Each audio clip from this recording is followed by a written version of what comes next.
तर बऱ्याच दिवसापासून वडापाव खायची इच्छा होती. सो त्यामुळे आता आपण जाणार आहोत वडापाव खायला. 74 किलोमीटरची एक शॉर्ट राईड करून.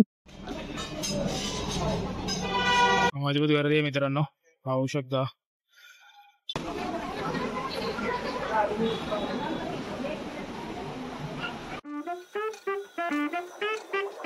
नमस्कार मंडळी, मी आदित्य तुमचं स्वागत करतो पुन्हा एकदा आपल्या एका नवीन ब्लॉग मध्ये. सर्वात आधी सगळ्यांना महाराष्ट्र दिनाच्या आणि कामगार दिनाच्या हार्दिक शुभेच्छा. तर आज आहे 1 मे आणि आज आहे सुट्टी. सो त्यामुळे म्हटलं एक शॉर्ट राईडला जाऊया. तर बऱ्याच दिवसापासून वडापाव खायची इच्छा होती. सो त्यामुळे आता आपण जाणार आहोत वडापाव खायला. 74 किलोमीटरची एक शॉर्ट राईड करून.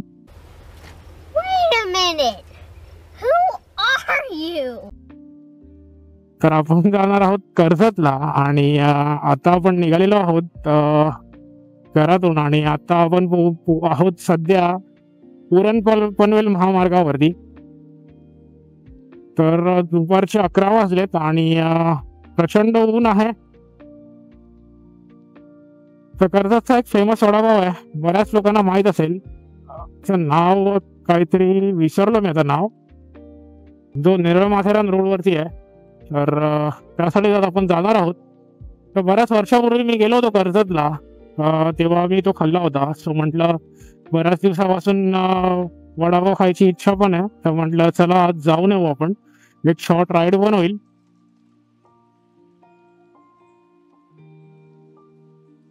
तो बराच फेमस आहे वडापाव जो आहे तो. आणि त्याचं नाव मी तुम्हाला स्क्रीनवरती देईन, माझ्या लक्षात तोंडात आहे पण आता लक्षात येत नाहीये. सो चला मग व्हिडिओ शेवटपर्यंत नक्की बघा, तुम्हाला वडापावचा रिव्ह्यू पण मिळेल आणि राईडची मजा घेता येईल. सो आपल्या व्ह्युअर्स मध्ये कोण कोण वडापाव प्रेमी आहे त्यांनी खाली कमेंट करा, #वडापाव प्रेमी.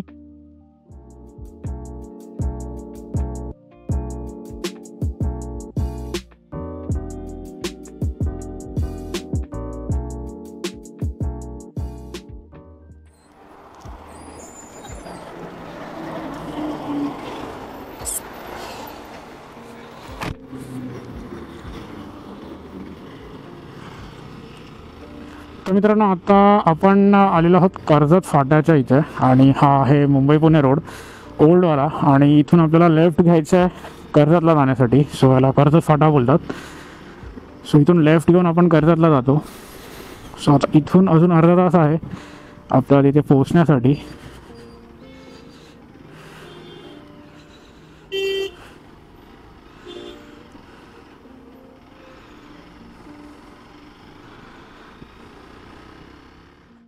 यार कधीपासून या रोडचं काम चाललं आहे यार. लास्ट टाइम पण मी आलो होतो ना तेव्हा पण चालू होतं, अजून काही यांचं काम पूर्ण होत नाही आहे. त्यामुळे या रोडवरती ना प्रचंड ट्रॅफिक असतं. विकेंडला तर एवढं ट्रॅफिक असतं ना बापरे. तरी आता एवढं दिसत नाही आहे मला, विकेंडला प्रचंड ट्रॅफिक असतं.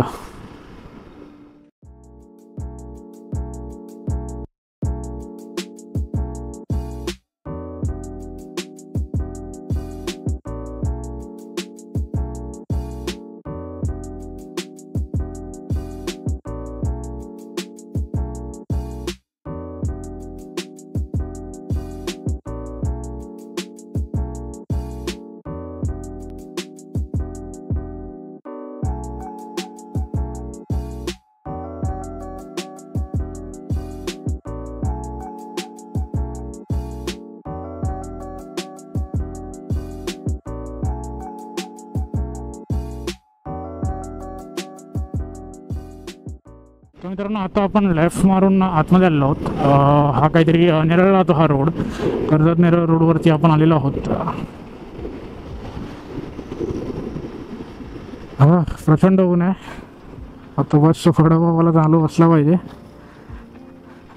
नाहीतर खूप मोठा पोपट होईल आपला आज. आय होप चालू असेल, तसं तर चालूच असतं, असं काय बंद नसतं ते. पण दुपारी मे बी काय दुपार तर झाली नाही तशी. तर आत्ताशी जस्ट 12 वाजलेत. तर बघू यार, ह्या रोडवरती ना स्पीड ब्रेकर खूप आहेत यार. लास्ट टाइम पण मी आलो होतो ना यार, फुक्कट स्पीड ब्रेकर देऊन ठेवले तेवढे यार, अननेसेसरी. परत स्पीड ब्रेकर.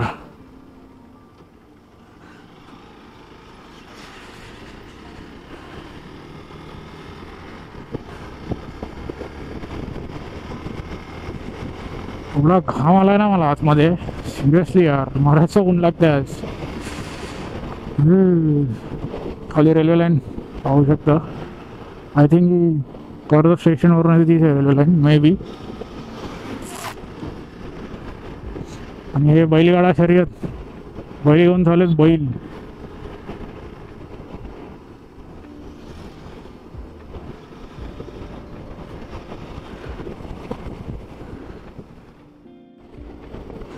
सो फायनली मित्रांनो आपण पोहोचलो आहोत आणि प्रचंड गर्दी आहे ॲज युजल.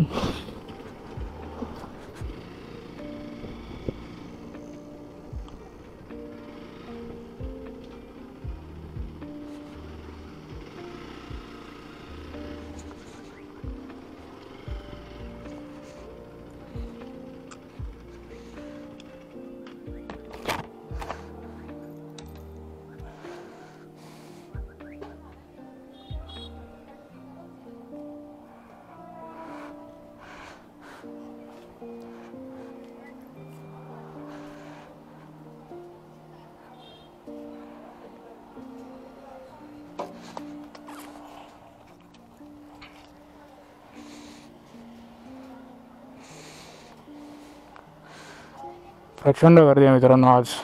मला वाटलेली गर्दी नसेल, माझ्यावर गर्दी आहे. लास्ट टाइम पण मी आलो होतो ना तेव्हा त्यांचं दुकान ना तिथे होतं, ते नेहरी लिहिलं आहे ना त्या साईडला त्यांचं दुकान होतं. सो त्यांनी आता इथे एवढं मोठं शॉप ओपन केलं आहे. चला आता आतमध्ये जाऊया.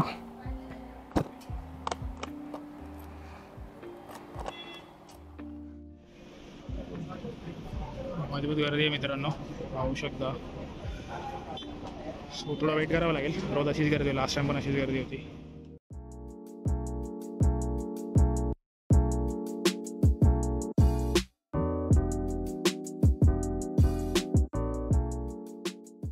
मित्रांनो घेतलेला आपण हा वडापाव. सो असं येतं, 15 रुपयाला एक वडापाव आहे.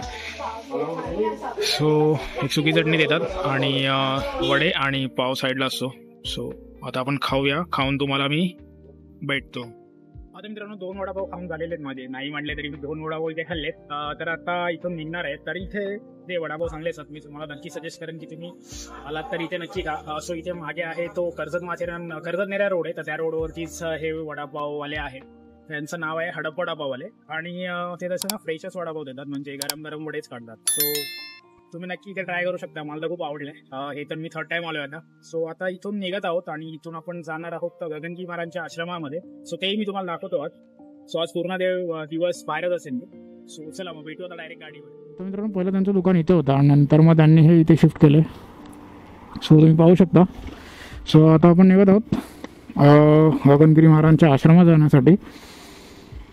प्रचंड ऊन आहे. इथून 37 मिनिट्स रस्ता आहे. 37 मिनिट्स दाखवत आहेत. सो आता निघालेलो आहोत.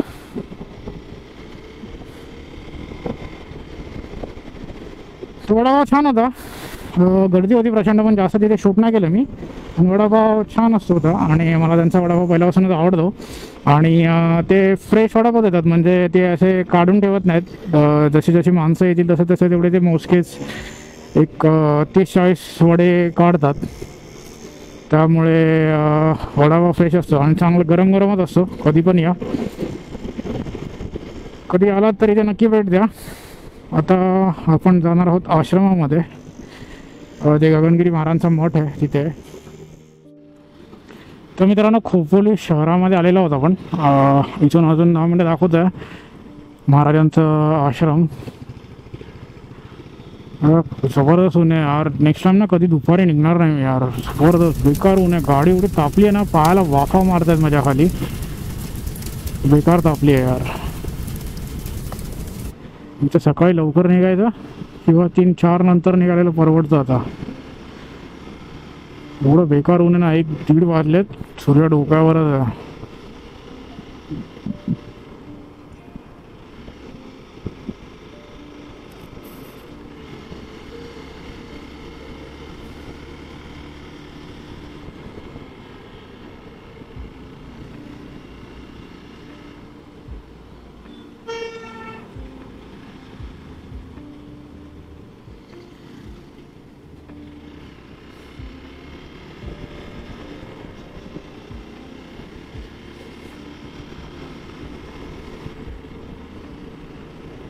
खोपोली पण चांगलं डेव्हलप होत आहे तसं. तर आता इथे तुम्ही बघू रिलायन्स स्मार्ट वगैरे, लेन्सकार्ट, डॉमिनोज, ऑलमोस्ट सगळं आहे. ओला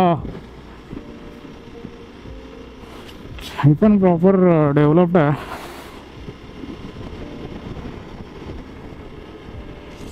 आणि आय थिंक ट्रेंड्स पण आहे इथे कुठेतरी पुढे. आय थिंक मागे पण बघितलं कुठेतरी ट्रेंड्स पण होतं मोठा. ट्रेंड्स का शॉपर शॉप काहीतरी होतं. चांगलंच डेव्हलप्ड आहे. सो आता आपण जाऊन बसणार आहोत आश्रमामध्ये. मी तर इतक्यात काही निघणार नाही घरी. झालं 4 नंतरच निघेन, थोडंसं ऊन खाली गेल्यावरती, कारण सूर्यनारायण एवढे तापलेत ना बापरे. हां हे बघा हे ट्रेंड्स. येस, पूर्ण 2 फ्लोअरचा ट्रेंड्स आहे.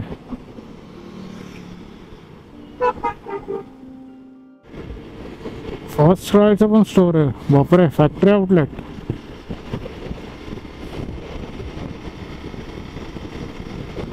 सही आहे भाई. मुंबईत ना बघितलं मी अजून, खोपोलीच बघितलं.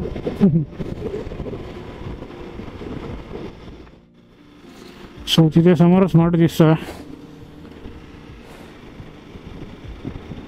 आणि हेच ते मंदिर जे मी बोलत होतो ते. येताना आपण जाऊ तिथे आधी आश्रमात जाऊ, थोडं बसू, थोडं शांत होतो, जरा डोकं जरा शांत होते, थंड होऊ दे. पोचलो आहोत आपण मठामध्ये. ते पार्किंग बघायला लागेल सावलीमध्ये मिळाली तर कोणती. सो मित्रांनो पोचलो आहोत आपण आता गगनगिरी महाराजांच्या आश्रमामध्ये. सो इथे पाहू शकता श्वास प्रचंड गर्दी आहे. एक आहे तर बघूया, चला आतमध्ये जाऊया. आतमध्ये फोन तर अलाउड नाहीये, पण बघू जर जमलं तर मी शूट करायचं ट्राय करेन. मित्रांनो आता मी आतमध्ये येऊन बसलेलो आहे आणि प्रचंड लाईन आहे, कारण आज 1 मे असल्यामुळे खूप मोठी लाईन आहे. लास्ट टाइम मी आलो होतो तेव्हा खूप कमी लाईन, म्हणजे लाईनच नव्हती ऑलमोस्ट. आता खूप मोठी लाईन आहे. सो म्हटलं तर थोडं रिलॅक्स होईल, पुढं बसेन आणि त्याच्यानंतर मग मेन मंदिराच्या लाईनमध्ये लागणार आहे. महाप्रसाद तर संपलाय, सो महाप्रसादाचा लाभ तर नाही घेता येणार आहे. सो ठीक आहे, मी ट्राय करतो तसं तुम्हाला जास्तीत जास्त दाखवायचं. जर तुम्हाला पूर्ण डिटेलमध्ये व्हिडिओ बघायचा असेल तर आपला ऑलरेडी एक प्रॉपर ब्लॉग या मठाचा आपल्या चॅनलवर अपलोडेड आहे. सो त्याची लिंक मी आय बटनमध्ये देईन, सो तिथून तुम्ही पाहू शकता. आणि हे मोबाईल अलाउड नसल्यामुळे मी ट्राय करतो जेवढं दाखवता येईल तुम्हाला रिटर्न तेवढं मी दाखवेन. इथपासून ती जी लाईन चालू होते ना, इथून पूर्ण लाईन चालू होते आणि ती पूर्ण पुढपर्यंत आहे. सो बघू, थोडी लाईन कमी झाल्यावरती मी त्यानंतर थोडंसं बसलोय मी इथे.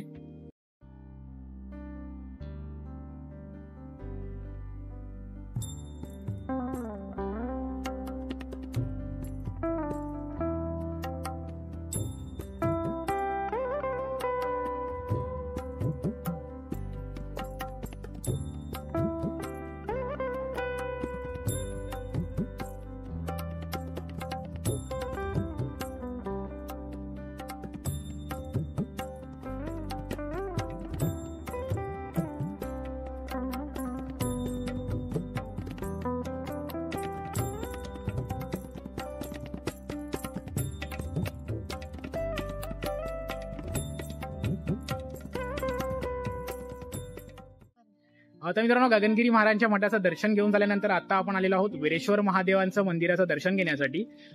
तर हे मंदिर जे आहे ना मित्रांनो, ते गगनगिरी महाराजांच्या मठात जाताना वाटेवरतीच हे मंदिर आपल्याला दिसतं आणि फार सुंदर असं मंदिर आहे. त्याला आता नुकताच कलर काढण्यात आलाय आणि हे मंदिर जे आहे ते 1758ला बांधण्यात आलं होतं असं इथे लिहिलेलं आहे. तर कमीत कमी 200-250 वर्ष जुनं हे मंदिर आहे. सो त्याचं आता आपण दर्शन करणार आहोत आणि त्यानंतर मग घरी जाणार आहोत. सो आता तुम्ही सिनेमॅटिक शॉट्स बघा आणि मी तुम्हाला डायरेक्ट गाडीवरती भेटतो.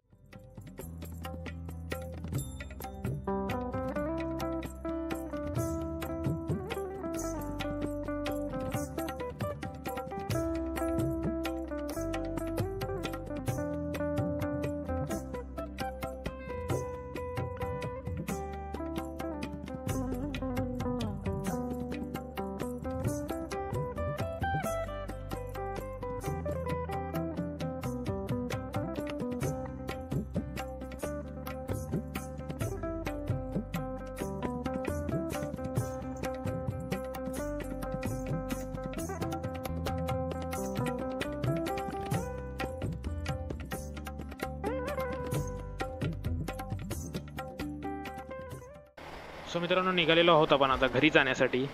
सो आय होप तुम्हाला हा व्हिडिओ नक्की आवडला असेल. व्हिडिओ आवडला असेल तर खाली कमेंट करून नक्की सांगा. व्हिडिओला लाईक करा, शेअर करा, सबस्क्राईब करा.